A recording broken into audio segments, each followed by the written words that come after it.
Bonjour à tous, on se retrouve aujourd'hui pour un nouveau book haul. Alors c'est le premier de l'année 2021. Ce qu'il faut savoir c'est que là le book haul il regroupe énormément de temps. Enfin je m'explique, c'est-à-dire que là j'ai des livres que j'ai achetés fin novembre et d'autres en décembre. Donc voilà, donc ça regroupe à peu près mes achats de novembre et décembre, plus ou moins. Ce que je voulais préciser également, c'est que là, une de mes résolutions 2021, enfin, je dis une de mes résolutions, mais je pense que ça doit être la seule en fait, parce que j'aime pas prendre de nouvelles résolutions. Une de mes résolutions, comme je le disais, c'est d'acheter beaucoup moins de livres pour pouvoir vider ma pile à lire qui est assez grande. Donc là, voilà, j'ai eu une carte cadeau pour Noël pour acheter des livres. Donc j'ai acheté pas mal de livres pour Noël. Et donc là, maintenant, je me dis stop, c'est fini. Je n'en achète plus. C'était les derniers que j'ai achetés. Maintenant, je vais me contenter de lire ce que j'ai, ce que je dois lire. Et les seules exceptions, ce sera vraiment si par exemple je suis en plein dans une saga, par exemple que je lis le tome 1 et que j'adore et que je veux absolument enchaîner avec le tome 2. Là, ok, j'aurai une dérogation, je pourrais aller acheter le tome 2. Et je me dis, pour les sorties qui me donnent vraiment très très très envie, là je pourrais peut-être faire aussi une petite exception. Parce que voilà, je sais que par exemple pour les éditions Charleston, début 2021, il y a des sorties qui me font très envie depuis l'année dernière, des sorties que je surveille depuis l'année dernière. Donc je me dis que c'est quelques exceptions, voilà, j'irai peut-être acheter deux trois livres en ce début d'année, mais pas plus. Maintenant, il faut vraiment que je lise ce que j'ai dans ma pile à lire, parce que là, c'est une catastrophe, ça va bientôt déborder. Et donc voilà, donc j'enchaîne tout de suite avec ce book haul qui est assez gros, mais je pense qu'il n'y en aura plus pendant un petit moment. Euh, on va voir si j'arrive à tenir, à tenir comment dire, cette résolution. Et donc voilà, on va commencer tout de suite. Alors, dans un premier temps, j'ai eu la saison 1 d'Elfie de Gabriel Dubois, que j'ai déjà lu si vous avez vu mon update lecture. Et donc, c'était un très bon livre, hein. Voilà, si vous voulez mon avis plus en détail, vous avez qu'à regarder ma précédente vidéo. Et donc, voilà, vraiment très très bon livre. Et ce qui fait que j'ai enchaîné, enfin j'ai acheté tout de suite la saison 2 que je vais lire je pense incessamment sous peu parce que c'est des livres qui se lisent vraiment très très vite. Et donc j'ai hâte de connaître la suite des aventures des personnages. Ensuite, je me suis pris d'occasion Hotel Castellana de Ruta Sepetys aux éditions Gallimard Jeunesse. Donc celui-là il valait le coup parce qu'à la base il vaut 19 € et je l'ai eu à 8 €. Et en plus il est vraiment dans un parfait état. Voilà, il est vraiment nickel. Et donc, d'après ce que j'ai compris, on va suivre les aventures de deux personnages dont les destins vont se croiser dans l'Espagne de Franco. Voilà. Et donc moi, je ne connais pas grand-chose par rapport à cette période. Donc je me dis que c'est une belle façon d'apprendre peut-être des choses parce que je crois que ce livre est aussi connu pour ça, c'est que en plus de l'histoire qui est très bien écrite, eh bien on apprend aussi plein de choses d'un point de vue historique. Donc voilà, il est vraiment magnifique je trouve. Ensuite, toujours d'occasion, je me suis pris La femme qui en savait trop de Marie-Bénédicte aux éditions Presse de la Cité. Donc celui-ci, pareil, il valait 21 € à la base, je l'ai eu à 13 €, donc c'est plutôt une bonne affaire.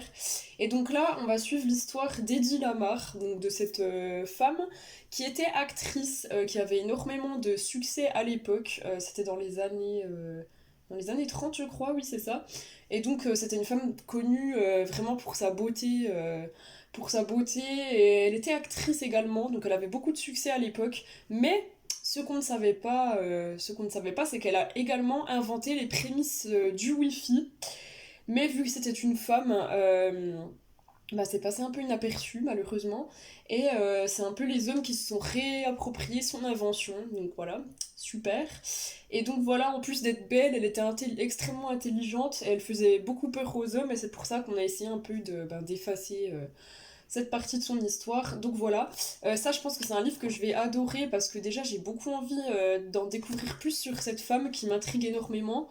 Et en plus de ça, ben, moi j'ai fait des études en droit, mais plus précisément en droit du numérique. Et donc moi tout ce qui est nouvelles technologies, informatique, etc., j'adore ça.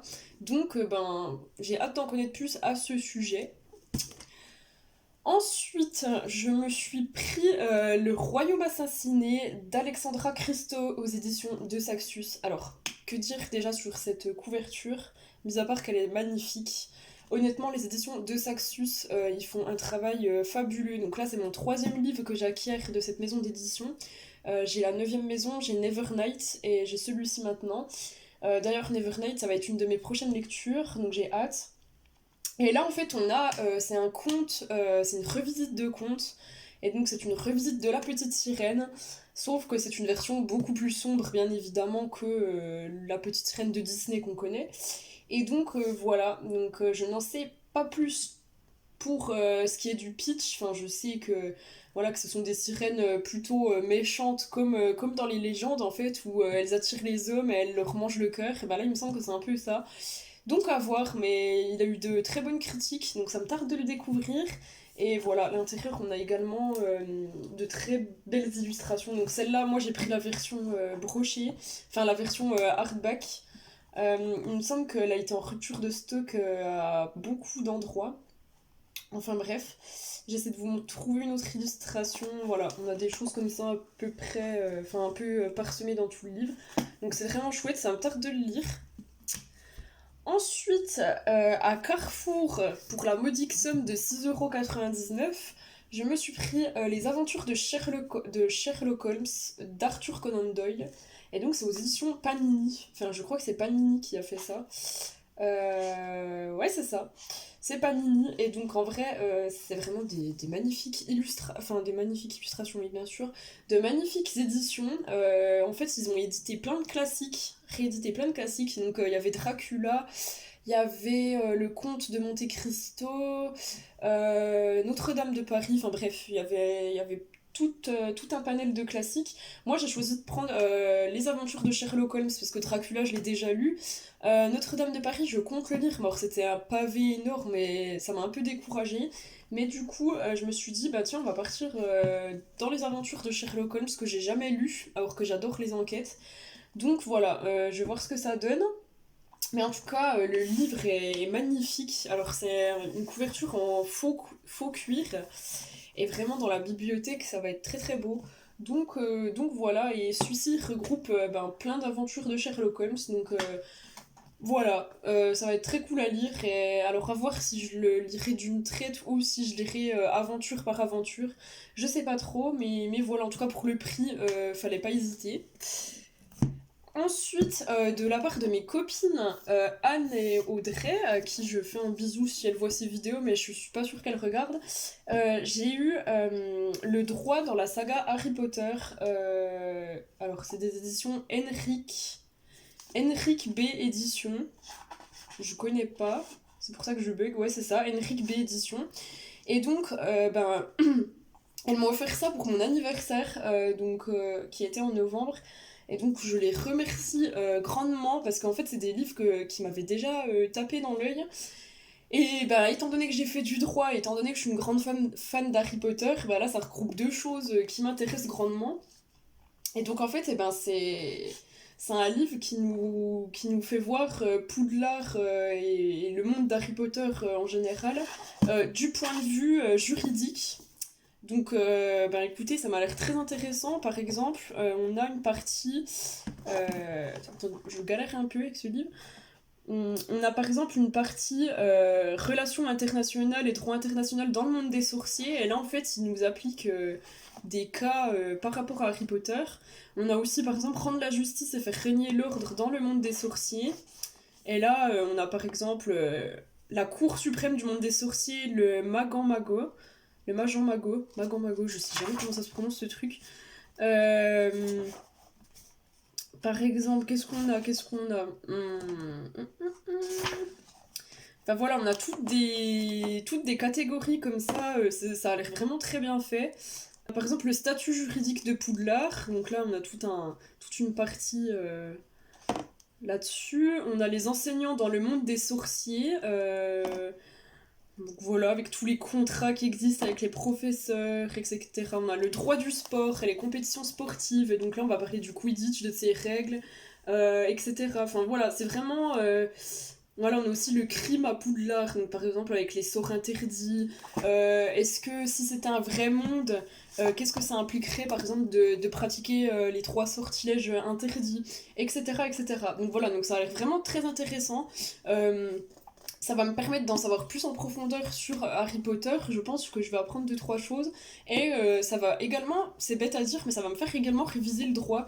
Parce que, en fait, ben, le droit, on l'apprend vraiment très bien quand c'est pratiqué.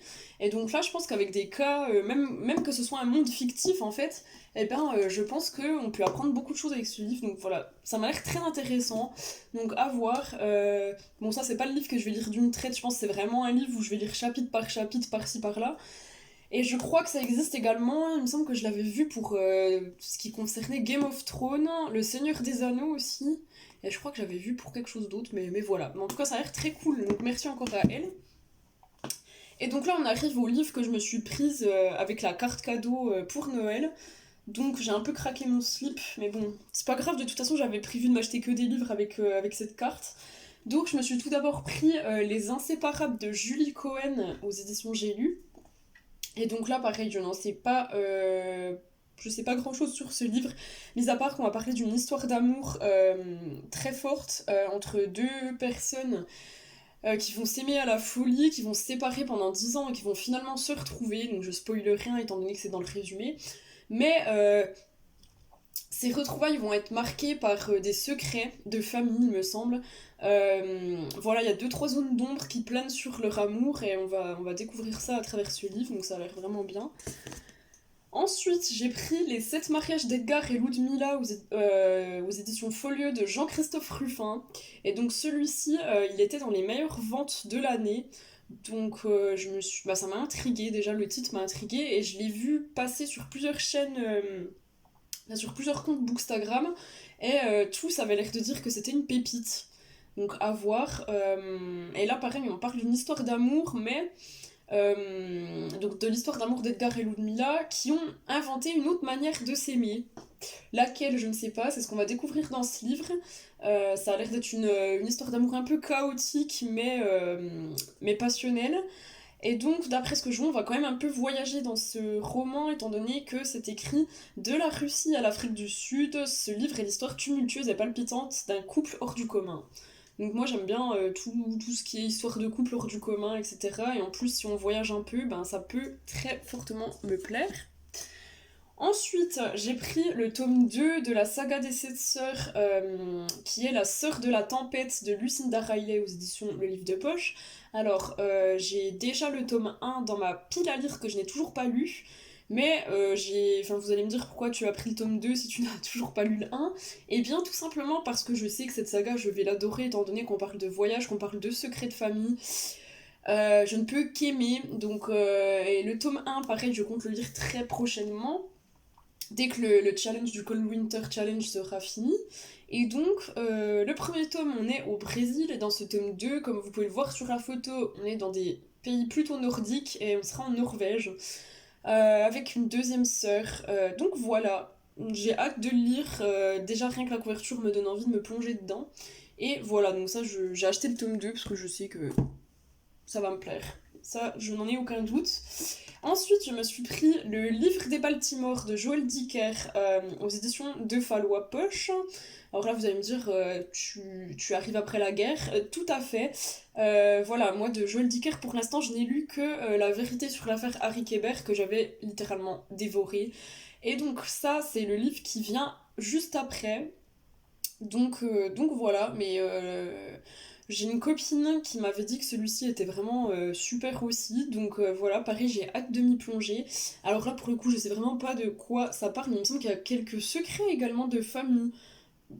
La fille qui achète que des livres qui tournent autour des secrets de famille. Enfin bref, donc pareil, celui-ci, j'ai hâte de le lire. Ensuite, on arrive bientôt à la fin, je vous rassure. J'ai pris le tome 1 et le tome 2 en poche des Sœurs Mitford d'enquête, de la saga des Sœurs Mitford, et donc au livre de poche de Jessica Fellows. Je sais pas comment ça se prononce, mais je pense que c'est comme ça. Et donc j'ai le tome 1, L'assassin du train, et le tome 2, Le gang de la Tamise. Pour le moment, si je dis pas de bêtises, il y a déjà 3 tomes qui sont sortis, sauf que le tome 3 n'était pas encore en poche. Et donc là, pareil, vous allez me dire pourquoi tu as pris le tome 2 si tu n'as pas lu le tome 1. Tu sais pas si ça va te plaire en fait. Et ben en fait, si, je le sais déjà. La fille qui est devin. Je le sais déjà parce que ce sont des cozy mystery. Donc en fait, c'est un peu des enquêtes, mais un peu chill. Enfin, c'est pas des enquêtes en mode 3 cadavres ont été retrouvés avec enfin décapité, un œil qui était dans l'autre pièce, etc. Enfin là, c'est vraiment des enquêtes à la Agatha Christie en fait. Donc voilà, et là, ce qui m'intéresse beaucoup aussi, c'est que c'est dans les années 20. Donc voilà, on a toute cette ambiance un peu vintage, un peu. Vous voyez un peu dans les domestiques, dans le manoir, avec les femmes qui étaient très bien habillées à l'époque, etc. Et donc moi, ça, c'est une époque que j'adore regarder à la télé, enfin, j'adore regarder des films qui se passent à cette époque, des séries, et j'adore lire des livres qui se passent à cette époque. Et donc, ça me rappelle beaucoup les livres d'Agatha Christie.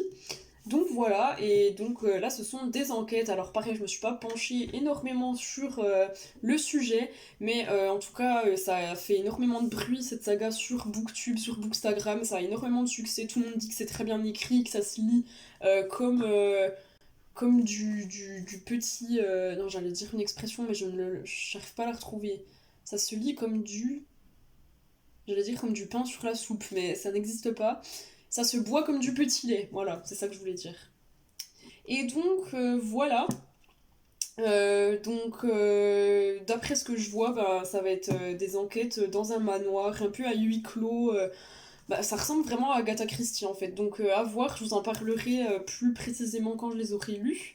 Mais en tout cas, ça m'a l'air vraiment top dans enfin, des enquêtes dans cette ambiance un peu des années 20. Et donc ensuite, je me suis pris L'Anomalie d'Hervé Letellier aux éditions Gallimard dans la collection NRF et c'est le prix Goncourt 2020.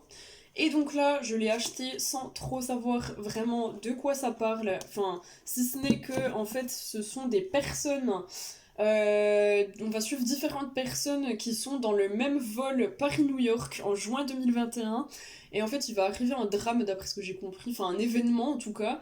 Et toutes ces personnes, en fait, d'après ce que j'ai compris, sont liées par quelque chose, mais ils ne savent pas par quoi. Et c'est ce qu'on va découvrir dans ce livre, donc l'anomalie.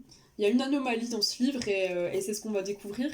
Et d'après ce que j'ai compris, c'est un livre qui fait beaucoup réfléchir, qui casse un peu le crâne, pardonnez-moi de l'expression, mais c'est pas une lecture en fait qu'on lit en mode voilà, on a envie de lire quelque chose de tranquille. Non, là c'est vraiment un livre où il faut se creuser les méninges d'après ce que j'ai compris. Mais ça me plaît aussi énormément. Et donc j'ai hâte de savoir ce que c'est que cette anomalie.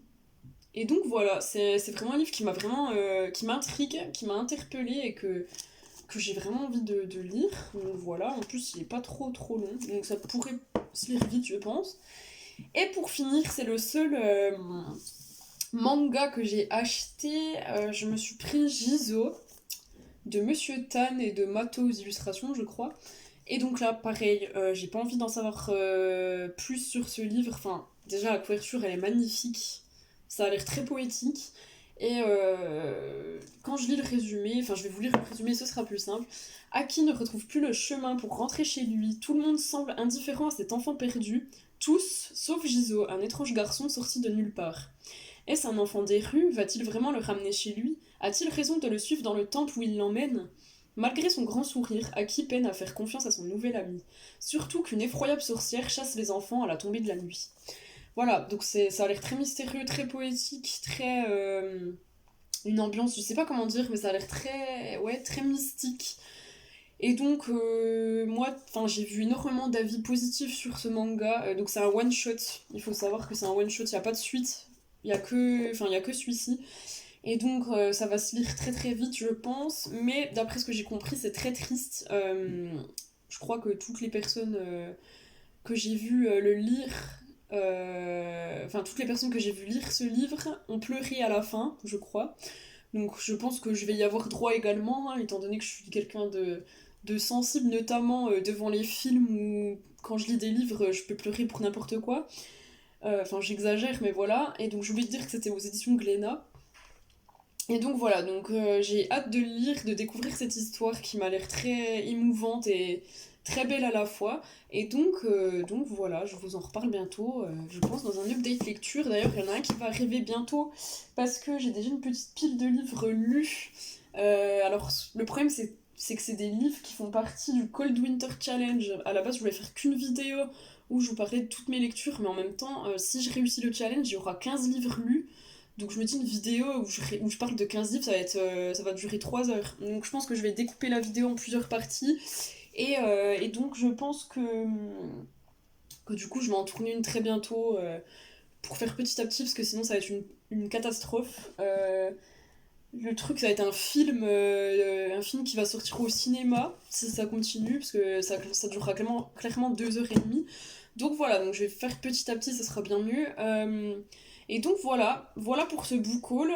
Donc comme vous pouvez le voir, j'ai encore craqué mon slip, mais je vais arrêter pour 2021. Vraiment, il faut que je lise ce que j'ai, parce que là, il y a des livres, ça fait 15 ans que je les ai dans ma pile à lire, ça va plus. Et en plus, le pire, c'est que j'ai envie de les lire, mais j'en achète tellement régulièrement qu'en fait, je me retrouve noyée dans tous ces livres. Donc voilà, comme je vous l'ai dit au début de la vidéo, je me contenterai d'acheter vraiment que les suites, si j'ai envie de lire la suite d'un roman, ou vraiment que ceux qui m'attirent, mais vraiment, enfin les sorties que j'attends depuis des siècles. Et donc voilà, et ben c'est tout pour cette vidéo, j'espère qu'elle vous aura plu. N'hésitez pas à me dire en commentaire s'il y a des livres qui vous ont donné envie, ou s'il y en a que vous avez déjà lu. Et voilà, et bien on se retrouve bientôt pour une prochaine vidéo, et bonne journée à vous, et à bientôt. Ah, et comme une idiote, j'ai oublié de vous montrer celui-ci, Bambi, chez Albin Michel, de Félix Salten et de Benjamin Lacombe aux illustrations. J'ai oublié de vous montrer celui-ci, alors que c'est un des principaux que j'ai eu. Mais alors regardez comme il est magnifique. C'est une œuvre d'art, franchement, j'ai pas peur de le dire. Et donc voilà, donc ça c'est un roman graphique, donc avec des découpes laser comme ça, enfin, c'est juste magnifique. Il est présenté comme ceci à l'intérieur. Voilà, avec une belle mise en page, des belles illustrations tout le long du livre. Donc voilà, c'est vraiment magnifique. Enfin, pour moi, ça c'est un objet vraiment, j'allais dire de collection, mais c'est vraiment magnifique, quoi. Voilà. Voilà, je sais pas si vous vous rendez compte, mais c'est juste magnifique. Donc voilà, j'avais juste oublié de le mentionner parce que je l'avais pas rangé au bon endroit pour faire ma vidéo. Mais donc voilà, vraiment, c'est une pépite.